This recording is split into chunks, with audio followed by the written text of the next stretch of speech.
Ni furaha iliyoje kutoka katika timu ya Polisi ya Zanzibar badala ya kuweza kupata ushindi wa bao 3-1 na kuweza kufanikiwa kuingia katika ligi kuu ya Zanzibar, yani PBZ Premier League. Katika kipindi cha kwanza Kundemba aliweza kuongoza kwa goli moja, lakini baada ya kipindi cha pili Polisi aliweza kurudisha magoli yote hayo matatu.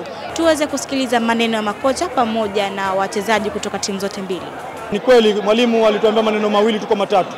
Kitu cha kwanza tusamini tulikotoka, kitu cha pili tumeacha familia zetu, tumekaa kambi kwa muda mrefu, kitu cha tatu ni kuwasamini mashabiki zetu ambao wamejitokeza kwa wengi.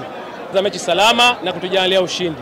Pili, ni kweli mechi ilikuwa ngumu kwa sababu wenzetu Kundemba nao walikuwa wamejipanga vizuri, na kama ulivyoona mechi mwanzo first half ilikuwa ngumu na walifanikiwa kutuongoza goli moja bila, lakini tukakaa nao mapumziko kwa maelekezo, na nashukuru wachezaji wetu wameweza kufanyia kazi, tumefanikiwa kuibuka na ushindi wa goli 3-1. Kwanza tunawashukuru viongozi wa timu ya Polisi, viongozi wa jeshi la polisi Zanzibar pamoja na polisi Tanzania kwa pamoja nasi, na tunaomba ushirikiano huu ambao umeonyesha sasa hivi endelee kutuonyesha, at least tutengeze timu yetu kwa ajili ya Premier League mwakani.